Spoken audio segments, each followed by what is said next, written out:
So I just want to welcome everyone. Hope you all had a great weekend. I can't think of a better way to start your week than here at the New England Council. I want to also begin by thanking our sponsor this morning, breakfast, Amica, for their generous support. Unfortunately, they have an executive team meeting that they could not rearrange, and that is why they are unable to be here today. But we appreciate the company's ongoing engagement with the New England Council, and we thank them for what they do for all of us at the New England Council. Many of you know that they are the oldest mutual insurer of automobiles in our country. They offer home and marine and personal umbrella liability and life insurance products. The company has proudly called Rhode Island home since its founding in 1907. And I don't have to say too much about how deeply committed they are to the community and their involvement in supporting everything, all the local organizations, educational initiatives, volunteer efforts that uplift so many of the natives of Rhode Island. Before I introduce our guests, I just wanted to flag several upcoming New England Council events, including a few right here in the Ocean State. Next week, we're looking forward to the 6th and the final of our Centennial Toast receptions to celebrate our 100th anniversary. Next Wednesday evening, we gather at a beautiful oceanfront venue. No, not at the Senator's home, but on the campus of Salve Regina University to raise a glass to our anniversary. Senator Jack Reed will be our special guest. The following day, so we leave Newport that night to be in New Hampshire the next morning for breakfast with the Governor, Kelly Ayotte. And the following day, on the 26th, we're back here at the Omni for a Capitol Hill breakfast with Congressman Seth Magaziner. In October, we'll look forward to seeing all of you when we have our events in Hartford with the Governor, Ned Lamont, and then back in Boston with Congresswoman Lori Trahan. And, of course, on the evening of October 20th, we'll be gathering for our centennial celebration at the Encore, Boston Harbor. We are expecting between 1,800 and 2,000 of our nearest and dearest members and friends of the New England Council to join us to what we think would be an incredible evening. I know many of you are already sponsors, and we say thank you, thank you, thank you, which we are truly grateful. But if there is somebody here who's still interested in playing a role and participating, Larry Zabar is here. He'd be more than happy to talk to you before you leave. And then later in October, we'll give you the date, but we had the former ambassador to Russia, John Sullivan, speak to the New England Council just recently, and now we're going to have the former ambassador to China, Nick Burns, speaking to the New England Council. Look forward to that date. But today we're delighted to welcome back Senator Whitehouse for his annual address to the New England Council. As many of you know, he's serving his 4th term representing this wonderful state in the upper chamber of the United States Congress. Throughout his time in Capitol Hill, he has been one of the Senator's most outspoken voices for the need to address the climate crisis and a champion for renewable energy resources like offshore wind. Indeed, I'm sure we'll hear from him today about some of the recent actions by the President's administration and how they will impact not just the offshore wind sector, but our region's economy more broadly. As a senior member of the Senate Finance Committee, he has also fought tirelessly to defend Social Security and Medicare programs that serve some of our most vulnerable members of our communities, particularly in recent months through the budget reconciliation process. Needless to say, we are honored he could take time to join us today to update us on some of the key issues before the United States Senate. Please join me in welcoming the Honorable United States Senator Sheldon Whitehouse.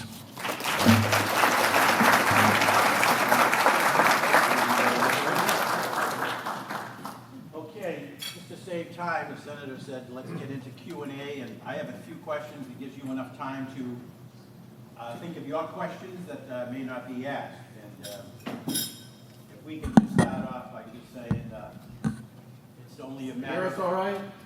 We're going to have mics. Mics are coming our way. And then when you do have a question, speak loud, because you may not have a mic. There's only 2 mics. And so, here they are. Mic is on. Okay. We only have a few days left, a few legislative working days left before the September 30th, where the government could have a shutdown. there are some members of the Democratic side in your party indicating that if we don't get provisions in the continuing resolution or any discussion, if we don't get any agreement to keep the ACA healthcare policy language in that expires at the end of December, and if it does expire and it's not in there, then the premiums are going to go up, people are going to lose health coverage. If that's not in there, some of your colleagues are saying, I'm not voting. I'll vote for a shutdown. I will not vote for a budget that does not have the health provisions in there. Your thoughts? Well, I think there's a pretty strong view that we should not vote for a purely partisan bill that needs our votes to pass. The whole purpose of having a block of votes is to be able to have some influence on what's going on. So at this point, the unity among Senate Democrats is it needs to be bipartisan. You need to talk to us. And something needs to be done about health care because we are headed for a real health care disaster. And our hope is that there are enough Republicans who see that we are headed for a health care disaster that they use this opportunity to find an off-ramp that saves them a lot of pain and trouble in explaining when it comes to be election time. We've not specified any particular thing because in a negotiation with a difficult negotiating adversary, what you don't want to do is to say this is the specific thing that we want, because then they give you that thing surrounded with poison pills and say, there, you see, you can't trust these Democrats. They told us what we wanted. So there's a very lively conversation happening among the appropriators. Patty Murray is our lead appropriator. If there's a real off-ramp here, it's through an appropriations bill. And I think we're all comfortable giving time for that to happen if it looks like there is good faith. Unfortunately, the environment that we are in is challenging because even where there is a solid bipartisan appropriation that Congress has agreed to for years, this president unilaterally, often with courts telling him it's illegal, is undoing that stuff. So there are really two problems. One is, are they willing to engage in any bipartisan effort, particularly with a character like Russell Vought, who's the head of OMB and would basically be the COO through a shutdown, eager, slavering to have a shutdown. And so you've got the question of will they come in any kind of good faith to the table? And then the question behind that is, okay, we make a deal. Is it going to be honored? The Constitution and the oath of the president is that he faithfully execute the laws. That allows for compromise. If he's not going to faithfully execute whatever continuing resolution plus or whatever appropriations bill we pass, then we've got a real problem on our hands. So it's a foggy situation that's going to have to resolve itself quite quickly. The path towards a sensible resolution is that the existing very small appropriation sub-measures that have been agreed to get passed and a continuing resolution for a short period of time while the appropriations negotiations continue would then be fine, as long as it's not filled with poison pills and as long as we get some assurance that they're not just going to pay no attention to the law and just go willy-nilly cutting programs and destroying agencies with no legislative authority. So if you were a betting man on a scale of 1 to 10, 10 definite being a shutdown, what number would you give it? Flip of the coin right now. 50-50. You know, a couple of weeks ago, the federal court ruled 7-4, I believe, that President Trump exceeded his authority on the tariffs. Yep. Now, the Supreme Court, I believe, is going to hear the case. Yep. Are you optimistic at all that the court may also agree with the federal court that he exceeded his authority? In an ordinary world, I think this would be an easy call, but the Supreme Court has bent over backwards so far to accommodate Trump, very often on a specialized docket that I refer to as the shadow docket, which is for specified emergencies where they need to make a decision rapidly before you could have regular briefing, regular argument, all the ordinary procedures of the Supreme Court. And they've started putting huge decisions into that shadow docket, which allows them to rule for Trump without having to explain why they did it. So they give him the win, and then they don't have to worry about an explanation. They can just wait and then try to figure out how they're going to explain it later on as the case moves forward. But over and over again, they've given him these wins. And the decision that really appalled me most and was, I thought they were going to go 9-0 the other way, was the presidential immunity decision. There is immunity for officials in the Constitution. It's us. There's speech and debate immunity for members of Congress because the founders feared that the police and military power of the executive would be brought to bear to crush Congress, to make fake charges, to do arrests, to influence people so that they couldn't show up and vote with the power of the state behind the executive. So that's why they gave immunity to the legislators. So they were thinking about immunity. And when you know they were thinking about immunity and giving immunity to one branch of government, a very limited one, the idea that they omitted somehow to mention that what they really had in mind was a full presidential immunity, this was just the right-wing Supreme Court making up stuff out of thin air, completely thin air. So that really, I'd always thought that there was some guardrail, some backstop, some place where they would not go, and that particularly with an opportunity to have a 9-0 decision that showed unity, that was obvious from a legal point of view, that they would have taken that opportunity. So when they didn't, my confidence in the Supreme Court has really taken a further dip. So I think at this point, a betting person would say, if Trump wants it, Trump gets it, and they might even do it through the shadow docket so they don't have to explain themselves. Just turning quickly to international, Russia invaded the airspace of Poland with their drones. The president indicated that maybe that was a mistake that Russia did. That was his reasoning. Others in Poland and NATO countries are saying this could be a warning that if he's not stopped, he's going to continue this, and not only just in Poland, but in other NATO countries. Everything Putin does is a warning that if he's not stopped, he's going to continue this.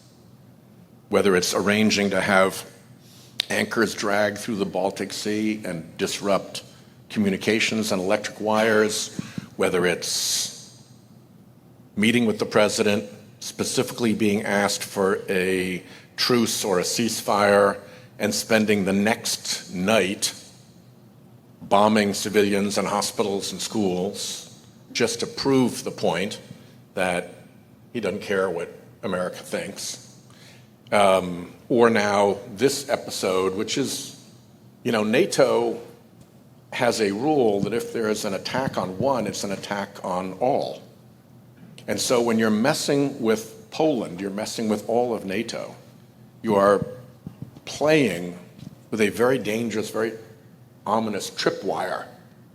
And if something had gone wrong and one of them had hit a target of some kind such that it was a really unforgivable act of war, then I think we could be in a very different situation with respect to NATO being formally at war with Russia. So there's no doubt in my mind that it was done deliberately. There's no doubt in my mind that it was a provocation to kind of get used to being badgered and harassed and give him more space, and also to test the defenses. What happened when we went into Poland airspace? Which aircraft got deployed from which bases, and how did they get armed, and how did this all work? Because if you're planning on doing something and you have a free test run, then you take it. So it helps understand the other side's response. So for all of those reasons, I think this was part of a pattern of pressure and provocation by Putin that our president seems completely incapable of responding to, and in a way that's totally out of character. If he gets dissed by almost anybody, he goes and tries to pound them into the ground like a tent peg on, social media. He's scornful, he's rude, he gives them mocking names. Putin has dissed him over and over and over and over and over again, mocked him, and he just keeps rolling over, keeps rolling over, keeps rolling over. It's inexplicable for somebody of his nature, without something else explaining it, which I don't know what that is. But I think it's either 85 or 86 of your colleagues have bipartisan support legislation to put heavy sanctions on Russia, but yet it sits there in the Senate. And I guess there might be some movement now as you're going closer to maybe a reconciliation, that maybe language could be put in there of that bill to put the sanctions. I think Lindsey Graham is now talking about doing that. Is that realistic? Yeah, I'm part of Lindsey's cabal trying to organize this. We're actually pushing on several fronts. One is to make Russia a state sponsor of terror, declare them to be that. The kidnapping of Ukrainian children and removal to Russia is just one example of a really unprecedented form of warfare against civilians. This sanctions package is a second, and then the third is the seizure of the Russian assets that are parked and frozen in accounts in the US and in Europe. And that's my bill that passed into law and is just waiting executive implementation. If we do some of those things, I think it could put a lot of pressure on Putin. Even though the sanctions measure hasn't passed, the fact that we got to close to 90 sponsors in the Senate sent a really significant message into the administration. And it has helped reinforce the very limited ways in which the administration has been helping Ukraine. While the president cozies up to Putin and gives him red carpets in Alaska, the Department of Defense is steadily sending arms and resources to Ukraine. That hasn't been stopped. And I think a lot of those things that aren't well publicized, but very important to Ukraine, have continued because of that expression of pressure. And I really hope we can make some progress on the frozen assets. My thesis on this, it's about $330 billion, a third of $1 trillion. It's real money for Russia. And my thesis is that we should start seizing it and giving it to Ukraine on a regular schedule.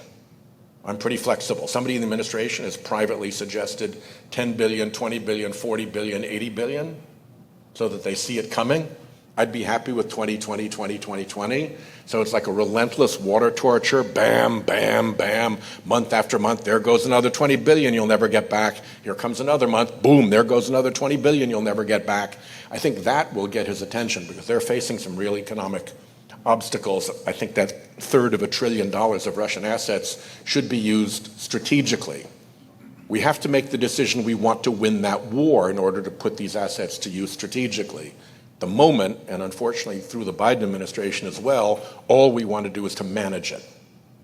And I think that was a mistake. I think we should have pressed harder and done more so that the Ukrainians flat out won. August 22nd, the Office of Energy Management, Ocean Energy Management, put the stop order on Revolution Wind. Yep. You were about 80% along the way. Yep. November 2026 date of completion. Yep. And $5 billion spent Yep. already. Yep. Each day it's delayed is $1 million to $2 million. You see the boats sitting in Narragansett Bay idle, waiting for the stop work order to be lifted so they can go back out and get back to work again. And they cost, some of them cost hundreds of thousands of dollars a day to run. 1,100 workers. Yep. So you can see the boats at Quonset idle that should be taking the workers out. So what can you and your colleagues do to convince the administration to continue the project, knowing, as you know better than anyone in this room, what that project will mean for 350,000 households here in Rhode Island alone, benefit from the Revolution project. What can be done to put this back on track? Well, the immediate thing is the litigation.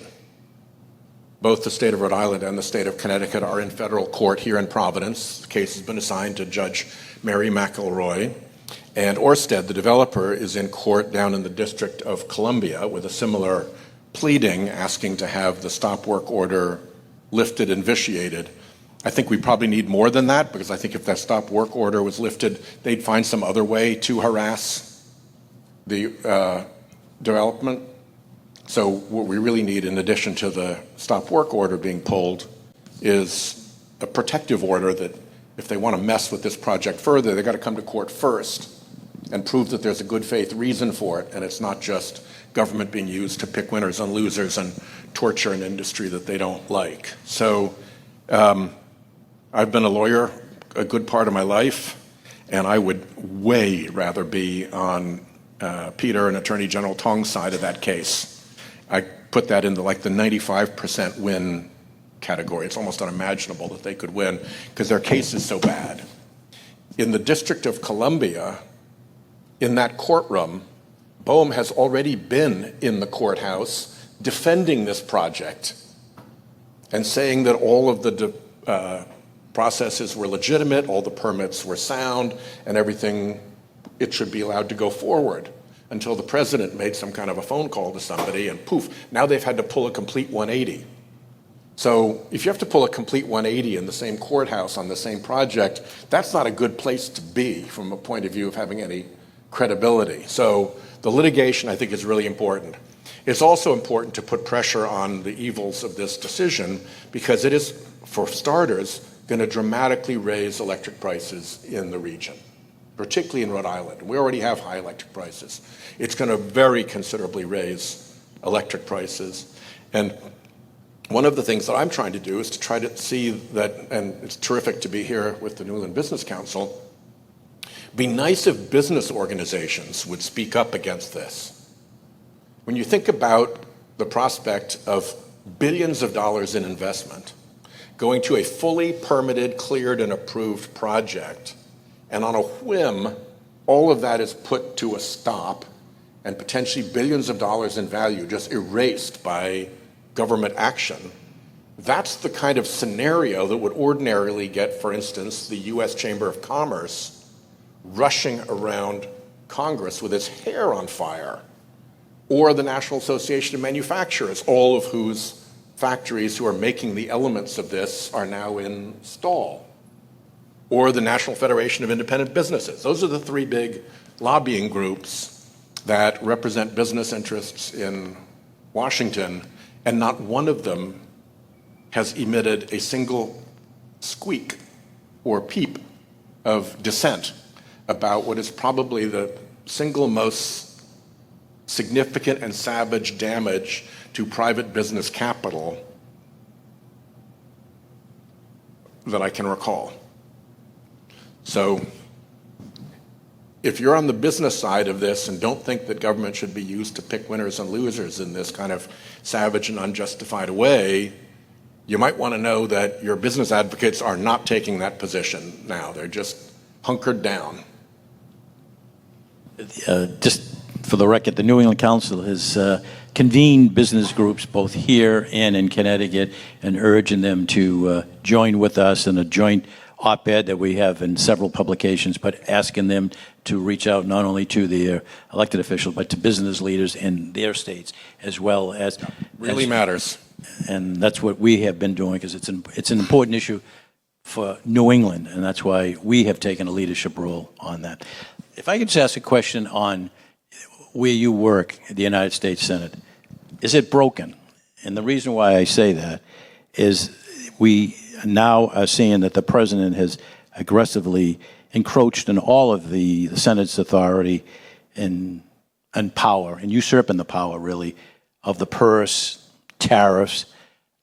We have many of your colleagues, Tina Smith, Minnesota. Yeah, she says, terrific. quote, we can't get things done. I'm leaving. Tom Tillis voted against an appropriation the president wanted. The next day, he announced his retirement from the United States Senate. Tommy Tuberville, he's running for governor, but he's leaving. Michael Bennet, he's a Democrat. He's leaving to run for governor. Lisa Murkowski says, quote, "It is really bad." And then the list goes on and on. I guess the question is, if it is broken, are you looking at areas like the filibuster, maybe not abolition, but maybe reforming, talking favors or something? First of all, I think most of what's broken can be explained by senators of the president's own party being unwilling to stand up to him on really anything. Joni Ernst is one of the people you mentioned who's leaving. I think she's leaving entirely because of the battering that she took when she was suspicious of the merits of talk show host Hegseth as Secretary of Defense. And when you look at some of the stuff that has happened over there, you can see why she'd be concerned. Events have justified her concern. But she couldn't bring herself to stick because the attack on her was so ferocious. In the days that followed, I know Joni, we've traveled together, she's good people. In the days that followed and during that long assault, she was not herself. I've spent time around crime victims and people who are in the shock of something awful happening to them or to their family. She looked like that. And so the harshness with which the Trump administration deals with Republicans who are tempted to disagree is really unprecedented. That is unprecedented. And the fact that they haven't gathered together, that there's no sufficient group of Gang of 7 or 8 or 10 where there's enough of a herd protection situation where they can't torture all of them. They've always been able to pick one at a time to torture the worst and have them fold up. So I think that's the real problem. I mean, I spent a lot of time fighting with the Biden administration, and I didn't think I was being a disloyal Democrat. I thought I was trying to make them do a better job for themselves and for the country. And, but not on this case. So I don't think the institution of the Senate is broken. I think the character of the Senate is broken. And that's a personal thing that's going to take a change in the political weather or the change in the character of the members in order to change. They've also been really pretty aggressive about like not playing by the rules. We're now up to our third overruling of the parliamentarian, the so-called nuclear option, where you reverse what the rule actually is by a simple majority vote on the floor. They challenged us that doing anything like that would be just, the worst thing ever, that the Senate would never recover. They go back to, 15 years ago, when Harry Reid did it once with respect to a blockade of D.C. Circuit Court of Appeals nominees. They were just hair on fire about what an awful thing that was. And now they've done it 3 times already this first year. So, okay, yeah, we know how to fooled us. That's what we get for believing you. Can we talk just a minute what's been in the news in the last week, and that's political violence. It's on the increase. This calendar year, 14,000 threats have been given to members of Congress and the United States Senate. It's double what it was just a couple of years ago. Charlie Kirk, the political assassination, speaking to students at Utah Valley University. But we have so many. Gabby Gifford, remember her? Her attempted... her husband serves with me in the Senate, Mark Kelly. I mean, here she is just having office hours at a supermarket a few years ago. Justice Kavanaugh, a threat on his life. Nancy Pelosi and her husband, Congressman Scalise, who was shot playing baseball. The 2 legislators from Minnesota, the President of the United States on 2 occasions, Governor Whitmer of Michigan, Governor Shapiro of Pennsylvania. We all know it needs to stop, but I don't think anyone knows how to stop it. So what are your thoughts on how to lower the volume or ways to address the serious issue that everyone seems to be on edge, walking on eggshells? Well, I think first, people who are in politics, whatever side of the battle they are on, need to be firm about rejecting not just political violence, but calls to political violence.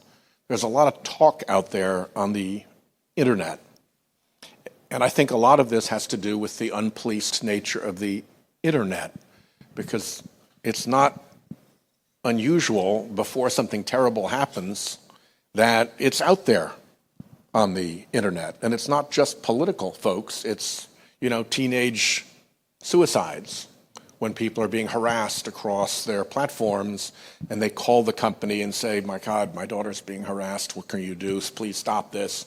And they say, nice hearing from you, see you later, here's a chatbot for you, bye. And then, 3 weeks later, the girl kills herself. So I think that some discipline over the big social media platforms would be helpful. And fortunately, it would be super easy. There's a rule called Section 230 that has protected them from any liability since they were being developed in garages. Now they're the most powerful forces on the planet in some respects, and they still enjoy that protection. If you saw that rat who runs, who said that the children who were murdered at Sandy Hook, he told his gazillion followers that that was all a big fraud, that the parents were faking it, that the whole thing was like the moon landing, none of it was real. Well, they were able to sue him, and they got a huge judgment. He has been basically shut down. When Fox was propagating lies about Dominion having dealt with like the Venezuelan government to ruin the election and to cheat, they won, I think, an $800 million judgment against them. So for most businesses, if you're out there lying and harming people, they can sue you and you can be forced to pay, and that makes the business decision about how careful you are a very different one than if you're X or if you're Meta or if you're one of these big platforms. So repeal Section 230, I think, would take a lot of the poison out of the internet, because the big companies would become far better at self-policing, knowing that if they really screwed it up and somebody died, they would be held accountable, as they should be, under pre-existing law that goes back decades. It's nothing new. They just have an exemption from it that they no longer deserve. Just putting your political Democratic hat on, according to Gallup, the Democratic Party is polling at 34%, the lowest in 4 decades. 63% have an unfavorable opinion of the Democratic Party. How do you improve on those numbers? Well, first of all, I think there's going to be natural improvement as we get to an election and a choice. A lot of those 63% who disapprove of the Democratic Party are Democrats. And by the way, I'm one of them. So you can be a very good Democrat and still disapprove of the party. Mm-hmm. And so I think that's really why that number is so low, and we shouldn't fixate on it. We should fixate on fixing the problems that people are facing, cleaning up the corruption, lowering costs for folks, and being pretty relentless about being willing to have fights and take on people when they're badly behaved. So I think if we're focused on that, the adjustment naturally happens when you get to a Republican versus Democrat election, and the Democrats come home if we have shown ourselves to be ready for the battle of the day. Mm-hmm. So I don't panic about that number. I don't think that's a lasting number. I think that's an artifact of how many Democrats are mad at us for not having done a better job, and I agree with them. We have time for a couple of questions. Just identify yourself. I just want to make sure people from Rhode Island have a chance to ask the question. Yes, sir. You're going to have to speak loud because there's no mic. Yes. Good morning, Senator. Morning. Identify yourself. Well, thank you as always for being here.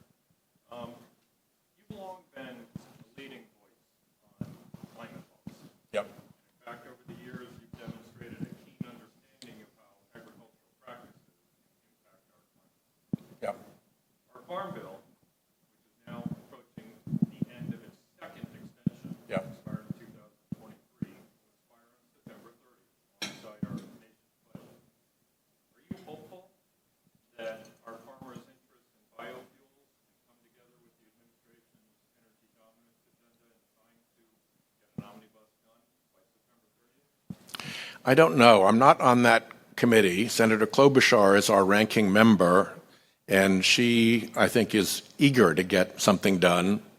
Her predecessor on that committee as the top Democrat, Senator Stabenow, before she left, was really eager to get something done. She wanted it to be like her final legacy as she left the Senate to have put through a last really good farm bill.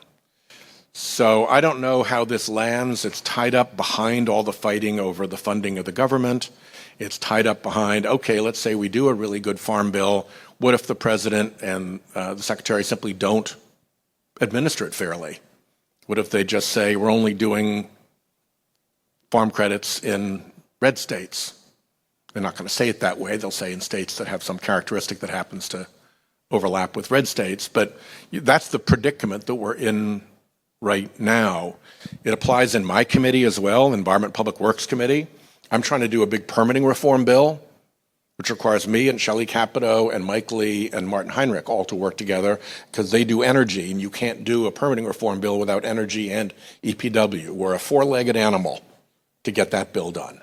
We do the water resources bill ourselves in EPW, and we do the highway bill, almost all of it ourselves in EPW. And I've told Shelley, I want to do those three big bills, and I want you to be an ambassador in the administration to get those three big bills done.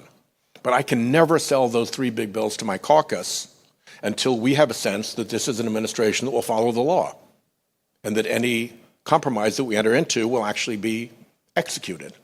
And somehow we have to get through that gate. I said, I'm not forcing you, I'm not going to hold off on negotiating that stuff until we have that gate solved, right? I'm going to go ahead and start negotiating. But I'm telling you now that even if we have a deal, if we haven't solved the problem of executive administration being done fairly, then this isn't going to happen. So early warning now for a problem to be solved later. And I think the Agriculture Committee is facing that exact problem that I'm living with on all these three major bills we're trying to get done. Yeah. Mark? My name is Mark Nadeau, and I'm a company called Industrial Marketing. Senator, I want to thank you for a positive note about your commitment to innovation, what you're doing with the Rhode Island Textile Innovation Network. A few weeks ago, it's at Blue Tides in Newport with 401 series on autonomous vehicles and sort of the future, which is what's going on. So some of us also believe in the and have to support whatever one of my clients was affected by the Yeah. So that was my first comment. But my second question is, what about NATO? Why are they buying oil from Russia that's clearly a threat? Yeah. And I'm just curious if there's any pressure you guys can bring to the Senate, in addition to the sanctions here. Well, the president has just made that a point and put NATO on the spot for that, whether that's a delaying tactic so that he doesn't have to do stuff until they do something hard when they've actually done a lot more than we have, frankly, that's hard, remains to be seen. But I do think that putting pressure on NATO for that would be helpful. I think even more helpful and even more strategic and directed would be going after the shadow fleet that is the vehicle by which Putin sells his oil and his natural gas. And we have not done a good job going after the folks who provide insurance for those vessels, going after potential seizure of those vessels, going after the shell company owners of those vessels and who stands behind them. There has not been a very, again, if this was a war between Ukraine and Russia that we wanted Ukraine to actually win, then we would never tolerate as much oil and gas getting out of Russia as we have. And so I think there's an even more narrowly focused area where they're starting to, both NATO and us are starting to come into much clearer focus. And you got to give the Europeans some credit for how much they've gotten off of Russian gas. I mean, they were really dependent, and they've I don't have the numbers in my mind right now, but it's been a truly dramatic reduction in their reliance on Russian oil and Russian gas. So now it's India and China and the sort of dark market that is they're the buyers mostly. Young lady in the rear.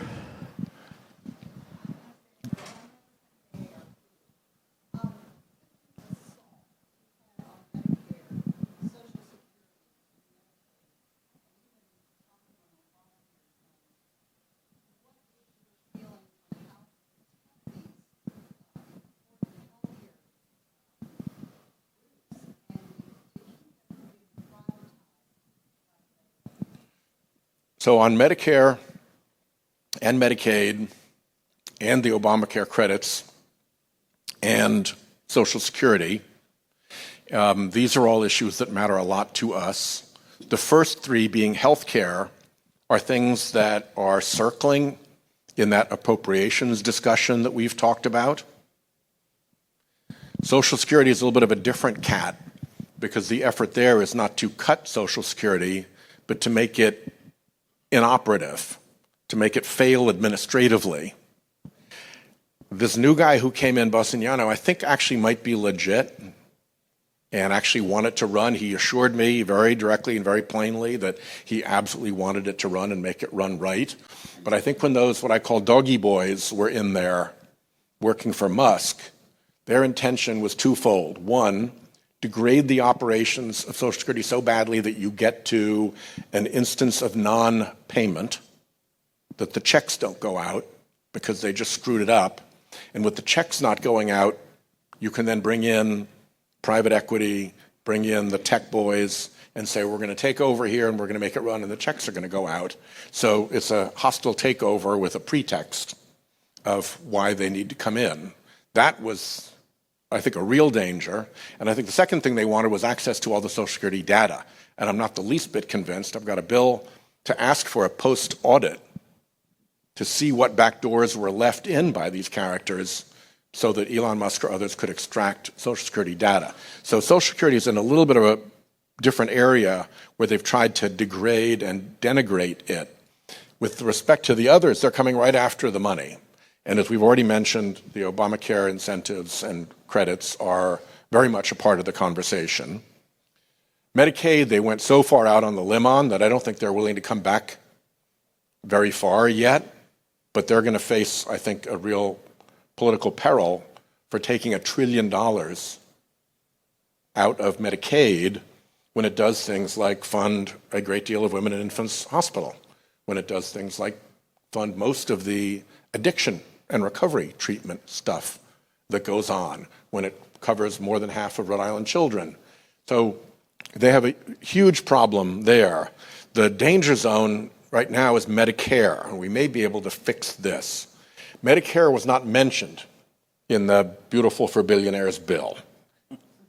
But when you add $4.1 trillion to the deficit, you then trigger another law, the sequester law, that imposes mandatory cuts in other programs. Medicare is one of those other programs.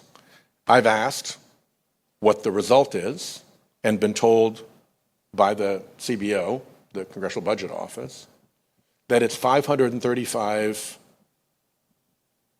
billion cut out of Medicare over the next decade, starting with about $50 billion next year. So if you take $1 trillion out of Medicaid, and then you add to that $0.5 trillion out of Medicare, what you've done is you've pulled the fiscal underpinnings out from under the healthcare system. And now you've got hospitals and nursing homes and clinics and doctors' practices that simply aren't going to be able to survive any longer. They're going to go broke. So that's a really big problem. I'm hoping that because they hid the Medicare cuts, if we surface that clearly enough, they'll back off, that they will accept exempting Medicare from that sequestration cut. So that then goes away. But the fact that they were willing to try that maneuver, hope that they got away with it, and cut Medicare is pretty telling. If you don't mind, I'll add one other thing about this, more Rhode Island specific. We've been living in about a 20% payment hole compared to Massachusetts and Connecticut. St. Anne's is a great hospital in Fall River, but Rhode Island Hospital has a lot more to offer, which is why if the president takes sick on Martha's Vineyard, they fly right over St. Anne's to land at the trauma center at Rhode Island Hospital. And if they'd stopped at St. Anne's, the doctors there would have been paid 20% more than going on to Rhode Island Hospital. It doesn't make any sense. CMS has never been able to defend it. I fought back successfully against a piece of that boring imputed rural floor thing, but I won, but we're still in the hole. It's not as big a hole as it used to be, but we're still in a hole. And we have to get out of that hole. We cannot run a healthcare system in Rhode Island where it's regional for employees, it's regional for patients, it's regional for procedures, it's regional for research, it's regional for facilities, and our part of the region gets paid 20% less than everybody else. Imagine running a business that way. You couldn't do it. You couldn't do it. So I've been haranguing Secretary Kennedy about that, and he's offered me a meeting. So I've taken him up. Okay, we'll go in. We'll have the meeting. There's a way out, which is called AHEAD. It's a program that moves us in Rhode Island more away from fee-for-service. You get billed for what you do, and more towards you get paid for how healthy you keep your patients. And we're leaders at that theory, both Coastal Medical and what used to be called Rhode Island Primary Care Physicians, and then got called Integra, were really the two best organizations in the country at making the first move to follow a provision that I got into the Obamacare bill, the accountable care organizations. They were terrific. Their patients loved it. It saved money. Everything worked. This is the next phase of that. And the more we can step away from fee-for-service, the more we can step out of that hole, so long as that hole doesn't get replicated in the AHEAD model. And Connecticut is coming right behind us with the AHEAD model, and if they get a better payment deal, you're going to see your senator go pretty berserk because the 20% discount for Rhode Island physicians and procedures has never been justified. And if CMS doesn't see this as a way to remedy something bad that it has been doing for decades, hurting us, then we're going to have a huge row about that. But at the moment, AHEAD looks like a possible model for picking us up out of that 20% payment hole. And that will take so much pressure off our healthcare system to be paid equally with Massachusetts and Connecticut. So keep an eye on that. It's more than just like some new, fancy way of looking at improving the delivery of medical care. It's also our way out of a desperately unfair, very big payment hole. Well, with that upbeat assessment on everything in Washington, I just want to thank the senator. I hope you enjoyed the sort of the fireside chat conversation. And as you can see, as we talk, he's got so much on his plate.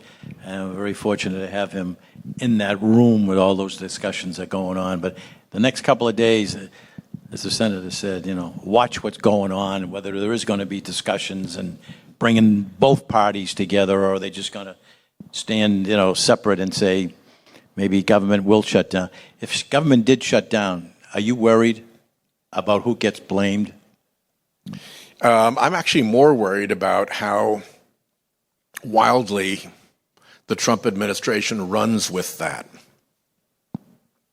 I think they could easily say the government shutdown is the fault of Congress.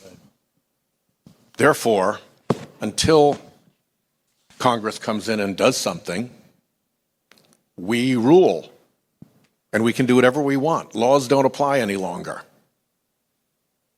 because Congress walked back.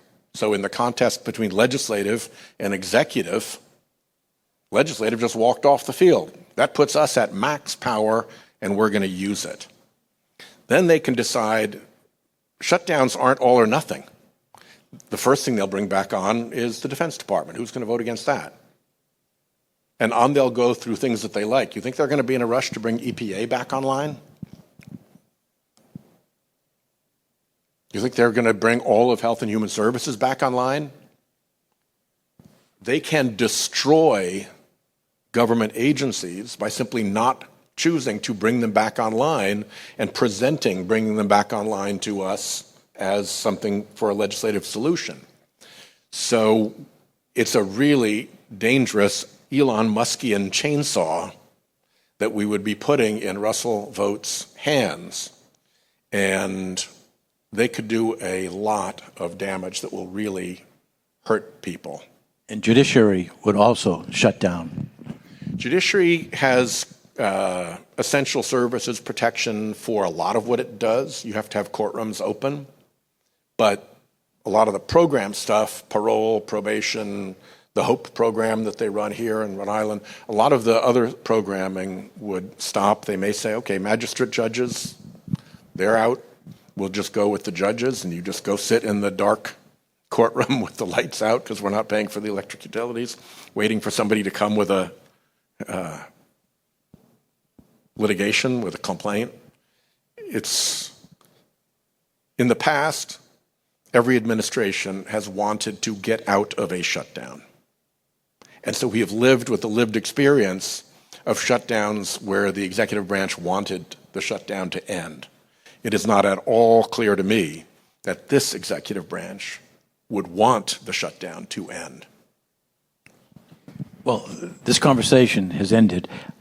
We have a chance to have a photo with the senator if you'd like, and we want to thank all of you. Everybody. Thank the senator. Thanks for having me back. Turkey would stop getting there.